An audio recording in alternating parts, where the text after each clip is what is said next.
Types of motivation, प्रकार।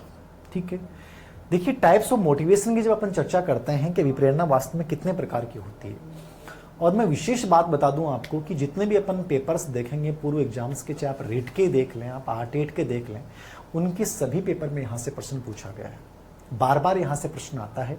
तो इस बिंदु को बहुत आराम से समझना है कि अभिप्रेरणा के वास्तव में प्रकार क्या होते हैं, टाइप्स क्या होते हैं मोटिवेशन के।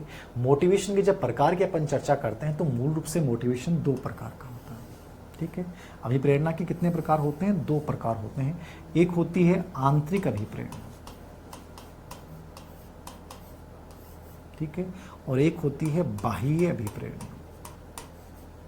ठीक है, अब देखिए इनकी लैंग्वेज का चक्कर है, ये इसको अपन इंग्लिश में क्या बोल देंगे, ये इंटरनल मोटिवेशन है और ये कौन सा हो जाएगा, एक्सटर्नल मोटिवेशन है। ठीक है, ये इंटरनल है और ये क्या है, एक्सटर्नल है। तो ये थोड़ा सा दिमाग में रखना है। आंतरिक अभिप्रेरणा, इंटरनल मोटिवेशन।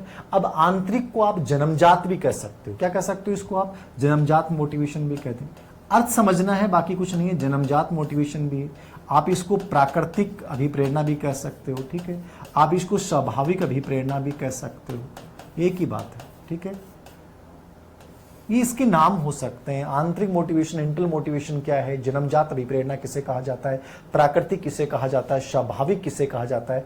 तो इंटरनल कह दो, प्राइमरी कह दो, ठीक है ना, इससे कोई फर्क नहीं पड़ता। अनलर्न्ड मतलब अनसीख अभिप्रेरणा भी इसको बोला गया है, वुडवर्थ ने कहा था।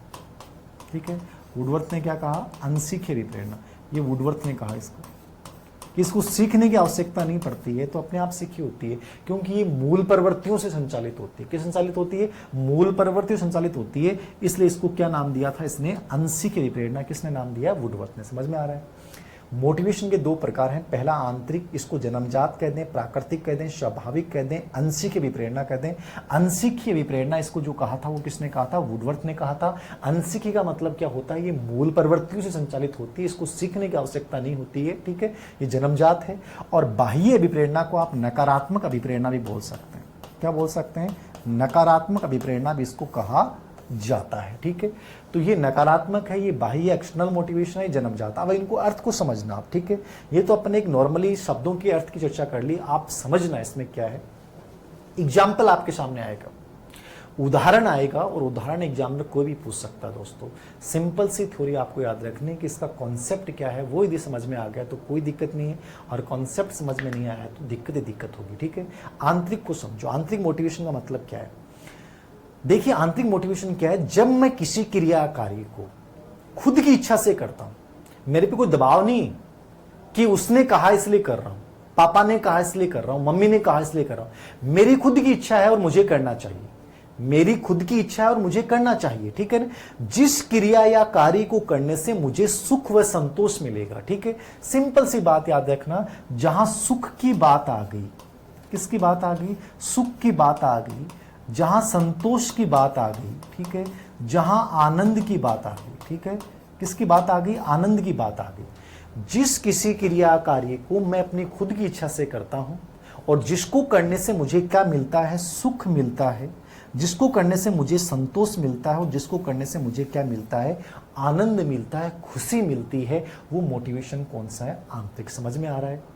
किसी भी क्रिया कार्य को स्वयं की इच्छा से करना तथा जिस अभिप्रेरणा को करने से सुख की प्राप्ति हो, जिसको करने से संतोष मिले और जिसको करने से मुझे आनंद मिले, वो मोटिवेशन कौन सा होगा, आंतरिक अभिप्रेरणा होगी। कौन सी प्रेरणा होगी, आंतरिक। समझ में आ रहा है, बहुत सिंपल वे में समझो। ठीक है, ये अभिप्रेरणा क्या करती है, किसी कार्य का प्रारंभ भी करती है, मतलब उस कार्य को प्रारंभ तो करेगी, स्टार्ट तो करेगी, और तब तक चलेगी जब तक वो कार्य खत्म नहीं हो जाए, लक्ष्य प्राप्ति तक उस कार्य तक ये चलेगी। समझ में आ रहा है। तीन बातें बताई हैं मैंने, सिंपल वे में समझना है। मोटिवेशन दो प्रकार का, आंतरिक और बाह्य। आंतरिक का मतलब क्या है, इसको जन्मजात कह दें, इंटरनल कह दें, प्राकृतिक कह दें, स्वाभाविक कह दें, अनसीख अभिप्रेरणा कह दें। ठीक है, ये वो अभिप्रेरणा है जिसको करने से हम अपनी खुद की इच्छा से करते हैं, जिस पे कोई दबाव नहीं होता है, और जिसको करने से मुझे क्या मिलता है, सुख मिलता है, संतोष मिलता है और आनंद की प्राप्ति होती है, वो मोटिवेशन कौन सा होता है, आंतरिक मोटिवेशन होता है। ठीक है, ये विप्रेरणा क्या करती है, उस कार्य को प्रारंभ भी करती है, और जब तक वो कार्य लक्ष्य प्राप्ति तक, लक्ष्य तक पहुंच नहीं जाएगा तब तक ये रुकती नहीं है। इसलिए सबसे पावरफुल मोटिवेशन किसको माना जाता है दोस्तों, आंतरिक को माना जाता है। किसको माना जाता है, आंतरिक को माना जाता है। समझ में आ गया, नहीं है? अरे बहुत सारे एग्जाम्पल बनाया जा सकता है, खूब सारे एग्जाम्पल बनाया जा सकता है। ठीक है, एक जैसे एग्जाम्पल अपन बना रहे हैं, ठीक है, आपको भूख लग रही है, क्या लग रही है, आपको भूख लगी। ठीक है, जैसे भूख लगी तो आपको कोई कहेगा ही बेटा खाना खा ले, नहीं, किसी को करने की आवश्यकता नहीं। जैसे आपको भूख लगी आप तुरंत खड़े हुए और जाके अपना खाना खाना शुरू कर दिया, चाहे कितना भी एक अच्छा खाना क्यों नहीं, वो भी अच्छा लगेगा। किसी ने आपको प्रेरित नहीं किया, आप खुद अपनी इच्छा से हुए। जैसे आपको प्यास लगी तुरंत क्लास में से उठे और चले गए पानी पीने के लिए, किसी ने मोटिवेट किया आपको, नहीं, आपके अंदर से इच्छा हुई और आपने वो कार्य कर लिया। ठीक है, आपको जैसे ही आपको मलमूत्र त्याग करने के लिए जाना है, सुसु करने के लिए जा रहे हो, तो कोई कह रहा है कि आपको मोटिवेट कर रहा है, क्या नहीं, अंदर से इच्छा हुई कि मुझे सुसु करना चाहिए, सुसु करने के लिए चले गए। ठीक है, जैसे ही काम है, ठीक है, नींद आ रही है आपको, तो नींद आ रही है तो कोई कहेगा नहीं बेटा सो जा, वो नींद जब आएगी तो आपको चाहे किसी भी जगह आप बैठे हो क्यों ना, वो उसी समय नींद आ जाएगी। नींद क्या है, इंटरनल मोटिवेशन है। तो जहां भूख की अपन बात करें वो आंतरिक प्रेरणा है, प्यास की अपन बात करें आंतरिक प्रेरणा है, नींद की बात करें आंतरिक प्रेरणा है, काम की बात करें आंतरिक प्रेरणा है। ठीक है, आत्मसम्मान की बात करें, सेल्फ रेस्पेक्ट की जहां बात आती है वो आत्म प्रेरणा है। ठीक है, मातृत्व प्रेम, कई बार आपने देखा है कि एक माँ होती है, जैसे उसने बच्चे को देखा तो तुरंत गोद में ले लेती है। माँ ने अपने बच्चे को क्या लिया, तुरंत गोद में ले लिया। अपन कहते हैं देखो नाटक कर रही हो, नाटक नहीं कर रही है साहब, वो उसकी जन्मजात मोटिवेशन है, वो उसका प्रेम है उसके प्रति, वो स्वाभाविकता है। तो मातृत्व जो प्रेम होता है वो क्या होता है, आंतरिक अभिप्रेरणा होती है। ठीक है, भूख आंतरिक प्रेरणा है, प्यास आंतरिक प्रेरणा है, नींद आंतरिक प्रेरणा है, काम आंतरिक प्रेरणा है। ठीक है, किसी टीचर के प्रति आपका श्रद्धा का भाव है, आदर का भाव है, जैसे आपने अपने आइडियल टीचर को देखा और तुरंत आप झुक गए और नमस्कार किया, पैर छुए, कौन सा मोटिवेशन है, आंतरिक प्रेरणा है। ठीक है, कई बार होता है कि आप आराम कर रहे हैं, थक गए, सुस्ता रहे हैं। सीटेट में एक प्रश्न आ गया था, एक बच्चा आराम कर रहा है, कौन सा मोटिवेशन है, आंतरिक प्रेरणा है। एक प्रश्न बहुत बार आता है, सफलता की इच्छा, उपलब्धि, सफलता की बात आ जाए चाहे उपलब्धि की बात आ जाए, ठीक है ना, ये कौन सा मोटिवेशन है, आंतरिक मोटिवेशन। इसमें बहुत प्रश्न पूछे गए भाई, भूख, प्यास, काम, नींद, मलमूत्र त्याग, आत्मसम्मान, मातृत्व प्रेम, श्रद्धा का भाव। ठीक है, ये तो नॉर्मल चीजें समझ जाओगे। सबसे अधिक प्रश्न जो एग्जाम में आता है वो आता है सफलता उपलब्धि। कई बच्चों को लगता है सफलता उपलब्धि अर्जित होता है, लेकिन इसको जन्मजात प्रेरक माना गया है। यहां पे उपलब्धि प्राप्त करने की इच्छा, इसको एक प्रकार से बच्चे का आंतरिक भाव माना गया है। ये प्रेरक तो अर्जित होता है, उपलब्धि प्रेरक, लेकिन इसको माना गया है यहाँ मोटिवेशन में, किसमें, आंतरिक में। तो सफलता प्राप्त करने की इच्छा, जैसे एक पर्सन बहुत बार बच्चे मेरे से पूछते हैं, एक बच्चा मेडिकल परीक्षा में सफलता प्राप्त करने के लिए कड़ी मेहनत कर रहा है। वो मेडिकल परीक्षा में सफलता प्राप्त करने के लिए कड़ी मेहनत कर रहा है, वो अपने लिए कर रहा है, किसी के लिए नहीं कर रहा है। उसमें ये लिखा होता है कि वो पापा के कहने पर कर रहा है, मम्मी के कहने पे कर रहा है। यदि वो ऐसा करेगा तो उसको एक इतना बड़ा पुरस्कार मिलेगा, ट्रॉफी मिलेगी, तो बाह्य मोटिवेशन हो जाता। लेकिन वो अपनी सफलता प्राप्त करने के लिए कर रहा है, वो कौन सा मोटिवेशन है, आंतरिक अभिप्रेरणा है, यानी वो खुद के लिए कर रहा है। तो जिंदगी में कोई भी कॉम्पिटिशन का, प्रतियोगी एग्जाम का कोई ऐसा एग्जाम्पल आता है जहां ये बाह्य परिलक्षण नहीं है, तो इसका मतलब मोटिवेशन कौन सा हो जाएगा, आंतरिक। समझ में आ गया, भूख, प्यास, काम, नींद, ठीक है, मलमूत्र त्याग, सफलता, उपलब्धि, ठीक है, आपका मातृत्व प्रेम, आत्मसम्मान, श्रद्धा का भाव, खेलना, कई बच्चे खेलते ना, खेलते, खेलना भी याद रखना कौन सा भाव है, इंटरनल है। ठीक है, आप जो अनुकरण करते हैं उसको भी क्या माना गया, इंटरनल मोटिवेशन। तो स्पेशली आपको क्या याद रखना है, भूख, प्यास, काम, नींद, मलमूत्र त्याग, सफलता की इच्छा, ठीक है, या उपलब्धि, संबंध बनाना, रिलेशनशिप बनाना, वैसे प्रेरक अर्जित होता है, लेकिन ये माना किस में गया, इंटरनल मोटिवेशन में माना गया।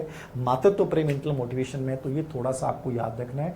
आंतरिक प्रेरणा पे समझ में आ गया, एक तो नाम याद रखना।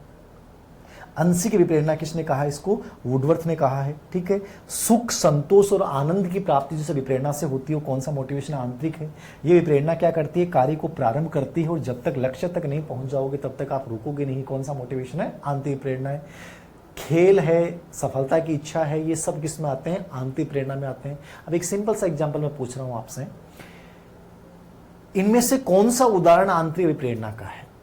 ठीक है, जैसे पहला एग्जाम्पल आ गया, एक बालक एक पुस्तक को इसलिए पढ़ रहा है क्योंकि पापा उसकी पिटाई करेंगे। एक बालक पुस्तक को इसलिए पढ़ रहा है बी ऑप्शन में क्योंकि टीचर उसको दंड देगा। एक बालक उस किताब को इसलिए पढ़ रहा है क्योंकि उसके करने पे उसे एक ट्रॉफी दी जाएगी। वो बालक उस पुस्तक को इसलिए पढ़ रहा है क्योंकि पढ़ने में उसे आनंद आ रहा है। कौन सा इंटरनल मोटिवेशन है? डी ऑप्शन, आंतरिक अभिप्रेरणा। जब किसी क्रिया कार्य को अपनी इच्छा से करते हो जहां में सुख संतोष आनंद की प्राप्ति हो जाएगी, वो मोटिवेशन दोस्तों कौन सा हो जाएगा? आप तो याद रखना, ये आनंद शब्द जरूर आएगा लगभग, ठीक है, या सफलता की इच्छा वाला प्रश्न आएगा। इसको अपन क्या बोलते हैं? आंतरिक प्रेरणा, ठीक है। तो ये आंतरिक प्रेरणा याद रखना, ठीक है। आंतरिक प्रेरणा के बाद अपन चर्चा करेंगे बाह्य विप्रेरणा। बाह्य प्रेरणा क्या है? नेगेटिव बाह्य मोटिवेशन, ये दूसरा प्रकार अपना, ठीक है। आंतरिक की अपनी चर्चा कर ली, ठीक है। अब बाह्य विप्रेरणा क्या है? बाह्य विप्रेरणा का मतलब आप क्या समझते हैं? इसको आप नकारात्मक अभिप्रेरणा भी आप इसको बोल सकते हैं। इतनी महत्वपूर्ण नहीं है, फिर भी आपको याद रखना है। देखिए, आंतरिक समझ में आ गई तो बाह्य नकारात्मक समझ में आने में आपको जोर ही नहीं आएगा। आंतरिक में मैं हर क्रिया कार्य को अपनी इच्छा से कर रहा था, और बाह्य में क्या होगा? मैं दूसरों के दबाव में आके करूंगा। किसी भी क्रिया कार्य को मैं दूसरों के दबाव में आके करता हूं, मेरी खुद की इच्छा नहीं है, लेकिन वो कह रहे हैं इसलिए कर रहा हूं। प्रशंसा की बात जहां भी आ जाए कि यदि मैंने ऐसा किया तो वो लोग मेरी प्रशंसा करेंगे, मम्मी मेरी प्रशंसा करेगी, पापा मेरी प्रशंसा करेंगे, ये कौन सा भाव हो गया? तो प्रशंसा जहां भी आ गया वहां कौन सी प्रेरणा होगी? बाह्य विप्रेरणा होगी। कौन सी प्रेरणा होगी? बाह्य विप्रेरणा। समझ में आ गया? प्रशंसा कौन सी विप्रेरणा है? बाह्य प्रेरणा है। पुरस्कार की बात आ जाए, किसकी बात आ जाए? पुरस्कार, कि मैं ऐसा करूंगा तो मुझे इतनी बड़ी ट्रॉफी दी जाएगी, ये पुरस्कार क्लास में प्रथम आने में मुझे दिया जाएगा। पुरस्कार जहां भी आ गया वो कौन सी प्रेरणा है? बाह्य प्रेरणा। दंड जहां आ गया वो कौन सी प्रेरणा है? बाह्य। यदि मैंने ऐसा नहीं किया तो ये मिलेगा, इसलिए मैं दंड से बचने के लिए कार्य कर रहा हूं। प्रतिस्पर्धा जहां कहीं भी आ जाए, क्या जाए? प्रतिस्पर्धा का भाव आ जाए। वो पढ़ रहा है इसलिए मैं पढ़ रहा हूं, मेरी कोई इच्छा नहीं, लेकिन मेरे साथ वाला तैयारी कर रहा है, कहीं उसका सिलेक्शन हो जाए और मैं रह जाऊं, ऐसा नहीं हो जाए, इसलिए मुझे पढ़ना पड़ रहा है। तो कंपटीशन की भावना भी हमेशा याद रखना किस में आती है? बाह्य मोटिवेशन में। प्रशंसा बाह्य प्रेरणा, पुरस्कार बाह्य प्रेरणा, दंड से बचना बाह्य, प्रतिस्पर्धा, शिक्षण सहायक सामग्री भी इसमें आएगी। टीचिंग एड से प्रभावित हो गए आप, ठीक है, टीचिंग एड से प्रभावित होकर कोई कार्य कर रहे हैं तो टीचिंग टीएम के माध्यम से, टीचिंग एड के माध्यम से आप कोई कार्य कर रहे हैं और उसकी से प्रेरित हो गए, उस टीचर के टीचिंग एड से प्रभावित होकर उस कार्य को सीख रहे हैं। शिक्षण सहायक सामग्री, ये भी किस में आ जाएगा? बाह्य मोटिवेशन में आ जाएगा, ठीक है। या किसी दूसरे व्यक्ति का प्रभाव आपके ऊपर पड़ गया, टीचर का प्रभाव आपके पड़ गया, धीरे से प्रभावित हो गए और उसकी वजह से आप कर रहे हो, ये भी क्या है? बाह्य मोटिवेशन है। लक्ष्य उद्देश्य को बाह्य मोटिवेशन माना गया है, ठीक है ना। लक्ष्य उद्देश्य वैसे देखने में अपने को लगेगा आंतरिक, बट वो बाह्य रूप से आपको प्रेरित कर रहा है, तो वो भी क्या है? बाह्य मोटिवेशन है, ठीक है। आपके टीचर के साथ संबंध कैसे हैं, रिलेशनशिप कैसे हैं, वो भी बाह्य मोटिव। कई टीचर के साथ अपने इतने क्लोज संबंध होते हैं, उस टीचर को देख के एक मोटिवेशन आता है, तो अध्यापक छात्र के जो संबंध है वो भी क्या होता है? बाह्य मोटिवेशन होता है। तो ये बाह्य मोटिवेशन है, समझ लो नॉर्मली अर्थ में, किसी भी क्रिया कार्य को दूसरों के दबाव में आके करना, ठीक है। मेरी खुद की इच्छा नहीं है, लेकिन वो कह रहे हैं इसलिए कर रहा हूँ, पापा के कहने पे, मम्मी के कहने पे, टीचर के कहने पे, प्रशंसा प्राप्त करने के लिए, पुरस्कार प्राप्त करने के लिए, दंड से बचने के लिए, टीचर से प्रभावित होकर, टीचिंग एड से प्रभावित होकर, प्रतिस्पर्धा से प्रभावित होकर कोई कार्य करते हैं, वो मोटिवेशन कौन सा होता है? बाह्य मोटिवेशन होता है। तो ये